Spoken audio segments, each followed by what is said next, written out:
సమావేశాన్ని మనం ఈ సభని నేను క్షమాపణ మనం ఎందుకు ఏర్పాటు చేసుకున్నాము, ఎందుకు ఈ మూలపేట రావాల్సింది, ఆవశ్యకత ఏంటి, విషయాలన్నింటినీ కూడా పెద్దలందరూ చెప్పారు. ఇప్పుడు వచ్చి నా ముందు నేను వచ్చినప్పుడు మాట్లాడిన అప్పలరాజు కానీ లేకపోతే తెలుగు కానీ విషయాలన్నింటినీ కూడా చెప్పారు. ఈ మూలపేట తెలుగు మాట్లాడుతున్నప్పుడు ఈ ప్రాంత అభివృద్ధి అన్నాడు. ఈ ప్రాంత అభివృద్ధే కాదు మూలపేట. మన పెద్దలు, మన పార్టీ అధ్యక్షులు, మాజీ ముఖ్యమంత్రి జగన్మోహన్ రెడ్డి గారు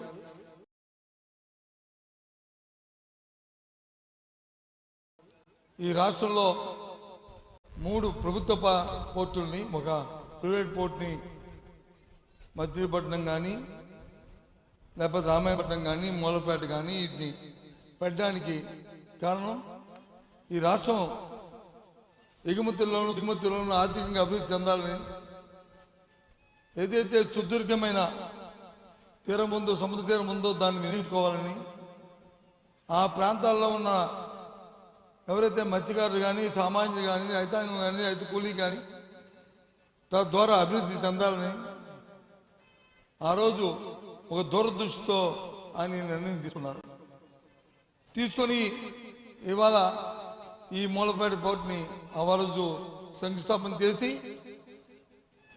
ఏది ఎప్పుడో ఏదో చేయడమే కాకుండా దానికి కావాల్సిన ఆర్థిక వనరులని, దానికి కావాల్సిన ఏజెన్సీని కూడా ఫిక్స్ చేసి 2 విడతలుగా ఆ పోర్టును వచ్చి ఆయన కట్టాలని నిర్ణయం తీసుకుంటూ గత 24 ఎన్నికలు చివరి నాటికే మొదటి దశ పూర్తవ్వాలి, ఆపరేషన్ స్టార్ట్ అవుతూ 2వ దశ పనులు ప్రారంభించాలని ఆ రోజు పెద్దలు జగన్మోహన్ రెడ్డి గారు, ఆయనతో ఉన్న కేబినెట్ సహచరులు, ఈ జిల్లాలో ఉన్న స్థానిక పెద్దలు, నాయకులు అందరూ కూడా ఇవాళ నిర్ణయం తీసుకున్నారు. ఆ రోజు పోర్టు శంకుస్థాపనప్పుడు వేదిక మీద పెద్దలతో పాటు నేను కూడా వచ్చాను. ఆ రోజు చూసాం. ఆ రోజు ఇది ఈ పోర్టు వస్తే ఈ ప్రాంతం ఎంతో అభివృద్ధి చెందుతుంది, ఈ రాష్ట్రం ఆర్థికంగా ఎంతో నిలదొక్కుంటుంది, మన అవసరమైన మరి వస్తువులు ఎగుమతులకి ఇది చాలా ఆవశ్యకత ఉంటుందని చెప్పి మేము తలచాం. కాబట్టి దురదృష్టం, రాజకీయాల్లో గెలుస్తాము, పోతాము, ఓటములు గెలుపు తినం, కానీ కార్యక్రమాలు స్వాస్థ్యంగా ఉండాలి. కానీ వచ్చిన ప్రభుత్వం వీటిని పట్టించుకోలేదు. ఎంతసేపు జగన్మోహన్ రెడ్డి గారి పేరు వస్తుందో, లేకపోతే సేవకున్న స్థానిక పెద్దలకి పేరు వస్తుందో, వాళ్ళ తాలూకా మా మాట అంటారో అని ఆలోచన చేశారు తప్ప ఈ ప్రాంత ప్రజల తాలూకా మరి వాళ్ళ కష్టాల సుఖాల గురించి ఆలోచన చేయలే నాయకులు. అందుకోసం ఇవాళ ఈ సభ పెట్టాం. ఈ ప్రభుత్వం ఒత్తిడి తీసుకోవాలి, ఈ ప్రభుత్వాన్ని కళ్ళు తెరిపించాలని. మీరు చేస్తున్న ఆలస్యము, మీరు చేస్తున్న ఈ నిర్లక్ష్యం, దానివల్ల ఈ ప్రాంతం కాకుండా రాష్ట్ర అభివృద్ధిగా చేటవుతుంది. ఇది మంచి సాంప్రదాయం కాదు అని కళ్ళు తెరిపించడానికి ఇవాళ సభ పెట్టాం. అంతేగాని ఎవరినో విమర్శించడానికో, ఎవరినో పట్టుకొని వాళ్ళని పొగడ్డానికో ఈ కార్యక్రమం కాదు. ఎందుకంటే రాజకీయాల్లో ఒక చట్టబద్ధత ఉండాలి, ఒక కమిట్మెంట్ ఉండాలి. అంతేగాని మైకి నా చేతిలో వచ్చింది కదా అని ఇష్టం వచ్చి మాట్లాడే అనే సాంప్రదాయం కాదు. ఎందుకంటే ఇప్పుడు చెప్పాడు తిరక్కు ఏమని, మేముంటే అది చేస్తామని ఇది చేస్తామని నువ్వు అనుకుంటున్నావు. కానీ తిరక్కు ఏమీ చేయలేరు. మీ రామ్మోహన్ నాయుడు సంగతి ఒక చిన్న మాటలో చెప్పిద్దా నేను, చిన్న మాటలో. ఆయన పౌర విమానయాన శాఖ మంత్రి, ఎంతసేపు భోగాపురం ఎయిర్పోర్ట్కి వచ్చి వెళ్ళి అక్కడ రీల్ తీసుకుంటాడు. భోగాపురం ఎయిర్పోర్ట్ ఎవరిదండి? భోగాపురం ఎయిర్పోర్ట్కి కావాల్సిన ల్యాండ్ని, భోగాపురం ఎయిర్పోర్ట్కి కావాల్సిన శాంక్షన్స్ అన్నీ వైసీపీ ప్రభుత్వంలో జగన్మోహన్ రెడ్డి గారి నాయకత్వంలో వాటికి అన్నిటికీ ఇచ్చారు. శంకుస్థాపన చేసి ఈ నెలాఖరికి, వచ్చే నెలాఖరికి దాన్ని ఇవ్వాలని ఓ ప్రైవేట్ సంస్థ, జిఎంఆర్ సంస్థకి మన జిల్లా ఆయనకే దాన్ని కట్టబెట్టారు. దాన్ని వాళ్ళు వచ్చి వారి దగ్గర నుంచి ఫైనాన్స్ క్లోజర్ అయింది, ఆ పని బ్యాంకుతో జరుగుతుంది. అది వచ్చి ఏదో గత చెప్పుకుంటున్నాం. కానీ అతనికి సంబంధించిన శాఖలో విజయవాడలో నువ్వు ఫ్లైట్ దిగుతావు, వైజాగ్ ఎక్కుతావు, విజయవాడ దిగుతావు, జగన్మోహన్ రెడ్డి కళ్ళకి వెళ్తావు. మరి ఆ ఎయిర్పోర్ట్ వచ్చి అది ఎయిర్పోర్ట్ అథారిటీ ఆఫ్ ఇండియా అది. మరి 2 సంవత్సరాలు అయింది, మరి ఎందుకు మరి అది పూర్తవలేదు? ఈ చిన్న పోర్టు, అది చిన్న ఎయిర్పోర్టు, దానికి ఎంత అక్కర్లేదు, ఎంత డబ్బులు అక్కర్లేదు, ఎంత శ్రమ అక్కర్లేదు, ఎంత అక్కర్లేదు. అంటే వాళ్ళ తాలూకు పటుత్వం, వాళ్ళ కమిట్మెంటు, వాళ్ళ వ్యవహారం నీకు చెప్పడానికి అని చెప్తున్నాను. ఊరికే పాపం గొంతుంపుకొని ఏదేదో సాధించారని చెప్పి పాపం చాలా కష్టపడి అంత చెప్తున్నాం. ఏమక్కర్లేదు వాళ్ళకి. ఈ వ్యవస్థ మీద కానీ, ఈ రాష్ట్రం మీద కానీ, ఈ ప్రాంత ప్రజల మీద కానీ వాళ్ళకి ఎవరికి మక్కువ లేదు. వాళ్ళకి కావాల్సినంతా వాళ్ళ సొంతంగా వాళ్ళ పబ్లిసిటీ కోసం, ఇవాళ ఉన్న ఈ కూటమి ప్రభుత్వం వాళ్ళ పాపకం కోసం, వాళ్ళ మెప్పు కోసం, వాళ్ళ మేలు కోసమే వాళ్ళ కార్యక్రమాలని ఆలోచన చేస్తారు. చెప్పడానికి ఇది చిన్న ఉదాహరణ. నేను చూశాను, ఏదో అమరావతి గురించి ఏదో మాట్లాడి ఎవరు అచ్చెన్నాయుడు గారు ఏదో అమరావతికి వచ్చి మళ్ళీ చట్టబద్ధ గురించి నాకు తెలిసి ఆ తీర్మానం దేనికి పనికిరాదు. అయినా సరే రాష్ట్రాలు అనేవి, రాజధాని అనేది ఆ రాష్ట్రం తాలూకా ఇష్టం. నువ్వు గత ప్రభుత్వంలో దాన్ని రాజధానిగా గుర్తించి తీర్మానం చేసి పంపావు. ఎంత ఖర్చు పెట్టావు దానికి? 4,000 కోట్లు ఖర్చు పెట్టి 2,000 కోట్లు బిల్లు ఇచ్చి 1,000 కోట్లు వచ్చి కేంద్రం తెచ్చి దానికి 1,20,000 కోట్లు వచ్చి దాన్ని పెట్టి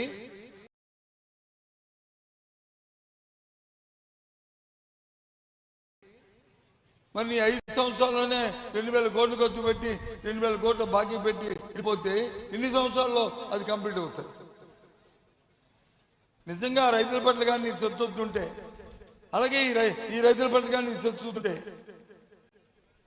నీ తాలూకా ఆలోచన కానీ ఆలోచన ఉంటే ఈ కార్యక్రమం జరుగుతుందా? ఊరిగా ఓదో నోరు ఉందని ఊరిగా మాట్లాడుతూ ఒక పక్క చంద్రబాబు నాయుడు, ఒక కొడుకు, ఒక పక్క వచ్చి ఆ కూటమి నాయకులు, ఒక పక్క ఈయన ఇస్తారు రాజ్యంగా మాట్లాడుతున్నారు. ఇక్కడ కూర్చున్న ప్రధాని కానీ వేదిక మీద పెద్దలందరూ అడుగుతున్నాను. ఈ ప్రాంతానికి సంబంధించిన నాయకుడు స్వర్గీయ అరుణాయుడు గారు చనిపోయి ఎక్కడ ఉన్నారు కానీ ఆత్మ ఎక్కడ ఉన్నారు కానీ ఆయన అధ్యక్షతను కమిటీ చేశారు రాష్ట్ర విభజన కోసం. తెలుగుదేశం పార్టీ వాళ్ళు ఏం చెప్పారండి? రాష్ట్ర విభజనకి మేము వ్యతిరేకం కాదు అని చెప్పి ఆయనతో తీర్మానం ఇప్పించారా లేదా? ఇది వాస్తవమా అవాస్తవమా? ఇది నేను చెప్తుంది అబద్ధమా? చెప్పండి, దానికి సమాధానం చెప్పండి. అచ్చెన్నాయుడు గారు, నువ్వు మీ నాయకులు మీరు రాజకీయాల కోసం చేస్తూ ఇవాళ వచ్చి మరి పెద్దగా మేము వచ్చి నీతివంతుల్లా మాట్లాడుతూ ఇవాళ కార్యక్రమం చేస్తే రాజకీయాల కోసం ఎంతకైనా మీరు తెగిస్తారు, రాజకీయాల కోసం ఎంత స్థాయినైనా దిగజారుతారు. కానీ అది కాదు రాజకీయాల కోసం. మనం అన్నిటికీ మనం కమిట్మెంట్ ఈ సొసైటీకి మనం బాధ్యత వహించాలి. అధికారంలో ఉన్నప్పుడు ఏం కార్యక్రమం చేశామో ఆ కార్యక్రమాన్ని గుర్తెరగాలి. కాబట్టే జగన్మోహన్ రెడ్డి గారు మీ దగ్గర వచ్చి మీ దగ్గర ఆ పలాసలో మీరు కిడ్నీ ట్రాన్స్ప్లాంటేషన్ హాస్పిటల్కి ఎంతమందో ఈ ప్రాంతంలో ప్రజలు కిడ్నీ వ్యాధితో బాధపడుతున్న నేపథ్యంలో డయాలసిస్ చేసుకుంటూ ఎంతో మంది ప్రతి ఊర్లోనూ ఒక 2 పేషెంట్, ప్రతి ఇంట్లోనూ ఓ పేషెంట్ నేపథ్యంలో మరి జగన్మోహన్ రెడ్డి గారు చేసిన కార్యక్రమం మేము మర్చిపోయామా? సరే, ప్రభుత్వాలు వస్తాయి పోతాయి, కానీ చేసిన కార్యక్రమాలు స్వాస్థ్యంగా నిలబడతాయి కదా, ఉంటాయి కదా, అవి ఆలోచన చేసుకోవాలి కదా. కాబట్టి ఇవాళ ప్రభుత్వానికి హెచ్చరిస్తున్నాం, ప్రభుత్వానికి చెప్తున్నాం, ఏదైతే ఇవాళ ఈ ప్రాంతంలో మూలపేట పోర్టును ఎత్తి మొదటి కోసం 4,300 కోట్లలో 2,900 కోట్లతో మొదటి కార్యక్రమాన్ని మరి ప్రారంభించామో అందులో ఏవైతే 60-70% పనులు 40% పనులు పూర్తి చేసి 70% పనులు పూర్తి చేశామో దాని వెంటనే ఇప్పుడు 2 సంవత్సరాలు అయింది. ఆ 30% పనులు మీరు పూర్తి చేయలేరా? ఏం వాళ్ళకి మీకు ఇంకా సెట్టింగ్ అవ్వలేదా? వాళ్ళకి మీకు ఇంకేమి కార్యక్రమం జరగలేదా? దేనికోసం వెయిటింగ్? దాంట్లోనూ కార్యక్రమేనా? అది ప్రజల పనికి వస్తుందా, ప్రజల పనికి కాదా? అది వ్యవస్థ పనికి వస్తుందా, వ్యవస్థ పని కాదా? అది రాష్ట్రానికి అభివృద్ధి పనికి వస్తుందా, పనికి కాదా? ఆలోచించుకోక్కర్లేదు. ఇదే కార్యక్రమం. ఇది న్యాయమా? వీళ్ళు వచ్చంటే పెద్ద కబుర్లు చెప్తారు. ఆ పెద్ద కబుర్లు వచ్చి చెవిలో పూట్టుకొని మన ఈ రాష్ట్ర ప్రజలందరూ వినాలంట.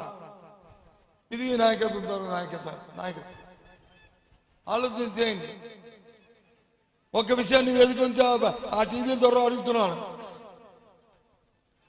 మీరు వెళ్ళండి, ఈ మీటింగ్ అయిన తర్వాత వెళ్ళండి. ఈయన వ్యవసాయ మంత్రి కదా, ఈ మంత్రి గారు ఈ ప్రాంతంలో మొక్కజొన్న వేస్తే మొక్కజొన్నకి కనీసం మద్దతు ధర వచ్చిందా అడగమనండి. మద్దతు ధర కొంటున్నారా అడగమనండి. ధరలు కొంటట్లేదు. మన బతిగా మనం ఏం చేస్తున్నాం? మన బాధ్యత కాదు. మనకు సిగ్గు అనిపించట్లేదు, మనకు బాధ అనిపించట్లేదు, మనకి ఇబ్బంది అనిపించట్లేదు. ఏంటిది? సరే, అదృష్టానికో దురదృష్టానికో ఆ జరిగిన చంద్ర కాంగ్రెస్లోనో లేదా పెట్ల మార్పిడి వల్ల లేదా ఏ కార్యక్రమంలో గెలవచ్చు, ఎమ్మెల్యేగా అవ్వచ్చు, ప్రభుత్వం రావచ్చు, పోవచ్చు. కానీ ఇది కాదు, చేయాలి కదా కార్యక్రమాన్ని. ఇవాళ చేయకుండా ఏమనంటే పెద్ద పెద్ద మాటలు పెద్ద పెద్ద నా అంత ఎత్తుంటే మన సుఖమేంటి? పని కావాలి కదా. మేము మనుషులు పెరిగాం, మనుషులు పెరిగితే సుఖం ఏంటి? ఆ పని దానికి తగ్గట్టు పని చేస్తే ఆ కార్యక్రమం మాకు ఏదైనా మంచి పేరు ఏదైనా ఉంటుంది. రైతుకి ఇచ్చిన ఇవాళ విధానపరమైన నిర్ణయం అని చెప్పి మీ ఇన్సూరెన్స్ డబ్బులనే ఇవాళ లేదు. ఇన్సూరెన్స్ ఇవ్వట్లేదు రైతులు ఇన్సూరెన్స్ రైతు కట్టుకోమన్నారు. ఆ రోజు జగన్మోహన్ ఉన్నప్పుడు జగన్మోహన్ రెడ్డి కట్టేవాడు, ఆ ప్రభుత్వం కట్టేది. ఏది ఇవాళ మీ దగ్గర మామిడి తోటలు జీడి తోటలు ఉన్నాయి కదా. గత సంవత్సరంలో ఇన్సూరెన్స్ క్లెయిమ్ ఎంత ఇచ్చేవారు ఎకరానికి? ఈ సంవత్సరం ఎంత ఇస్తాను అడగండి. సగం మరి ఇన్సూరెన్స్ కంపెనీలే క్లెయిమ్ తగ్గించాలి చూడండి. ఇది అవాస్తవం అడగండి. వెళ్ళండి టీవీలో రేపు వెళ్ళి ఇంటర్వ్యూ తీసుకోండి. ఒకవేళ నేను తప్పు చెప్తే నేను క్షమాపణ కోరుతాను. ఎందుకు తగ్గించవలసి వచ్చింది? ప్రభుత్వం వచ్చి ఇన్సూరెన్స్ కంపెనీకి వచ్చి ఆ తాలూకు ప్రీమియం కట్టకపోవడం వల్ల తద్వారా రైతులు వచ్చి వేసి పంట వేసిన రైతులు ఇవాళ నష్టపోతున్నారు. ఇవాళ ఇది వాస్తవం కాదా? ఇది నిజం కాదా? ఇవాళ వచ్చి పెద్ద పెద్దగా మాటలు చెప్తుంటే ఇవాళ ఇదేంటిది? ఆలోచన చేసుకోవాలి. కాబట్టి ఇవాళ ఇంకా 2 సంవత్సరాలు ఉంది. మేము శంకుస్థాపన చేసే పనులు ప్రారంభించాం.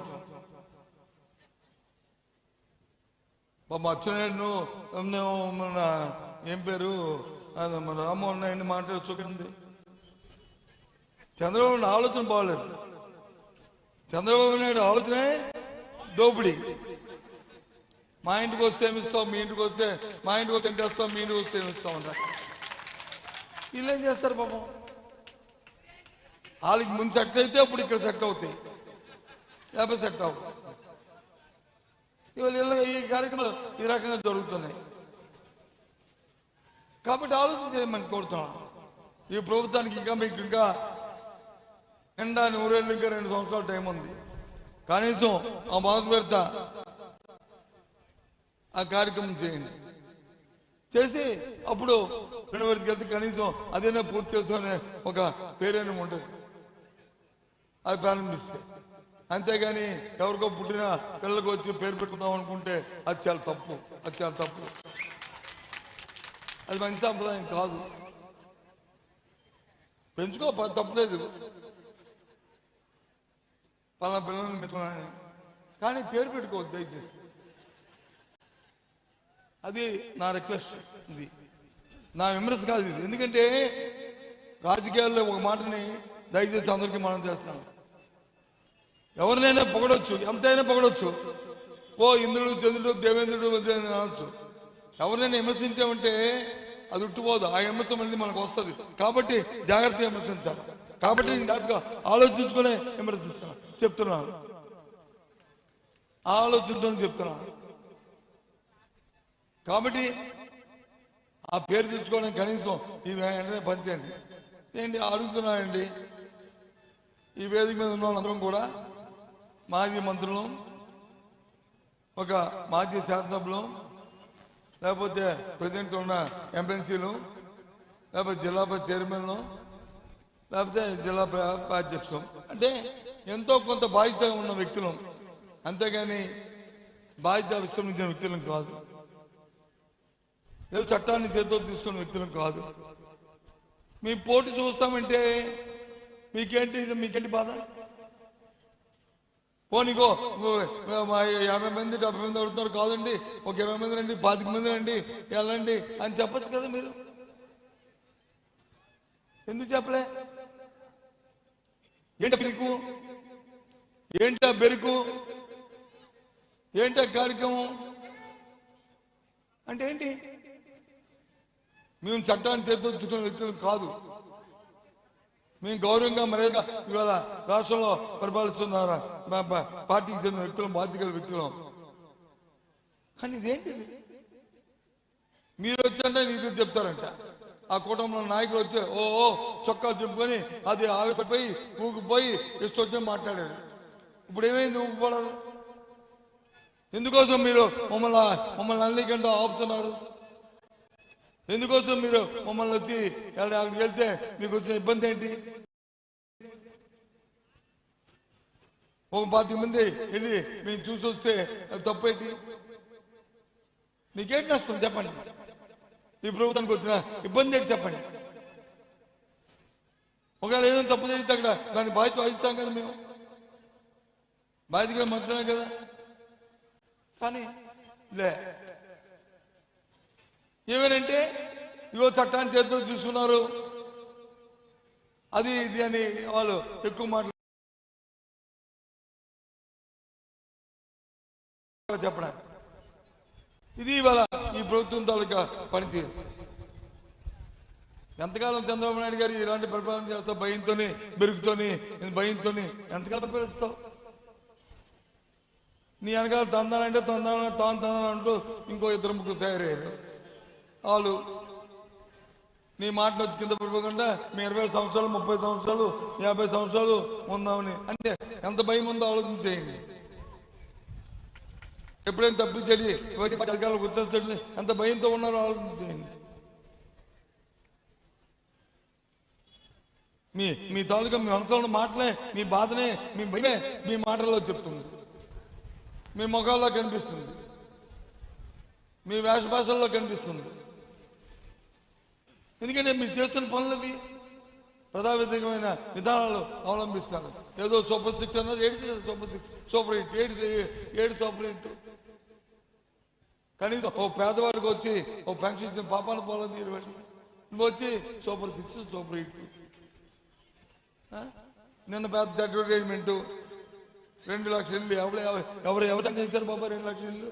ఎవరిచ్చారో స్థలాలు చెప్పు చంద్రబాబు నాయుడు గారు. వచ్చి ఇది మరేమనంటే మళ్ళీ అమ్మ జగన్మోహన్ రెడ్డి గారికి వచ్చి ఏదో పోబియా ఉంది, ఆయన వచ్చి ఇలాంటి మాటలు మాట్లాడుతున్నారు అన్నారు. ఇది వాస్తవం కాదా? కాబట్టి దయచేసి ఇక్కడ ప్రధానంగా సోదరులందరినీ కొడుతుంది ఏంటంటే ఆలోచన చేయండి. ఈ ప్రభుత్వ వ్యవస్థ కోసం, ఈ రాష్ట్ర అభివృద్ధి కోసం ఆలోచన చేస్తున్న ప్రభుత్వం కాదు. సొంతం కోసం, స్వార్థం కోసం, వారి ప్రాపకం కోసం, వారి తాలూకా పబ్లిసిటీ కోసం, వారి ప్రచారం కోసం ఇవాళ చేస్తున్న ప్రభుత్వం. కాబట్టి ఇవాళ ఈ కార్యక్రమాలు చేస్తుంది. ఇది ఈ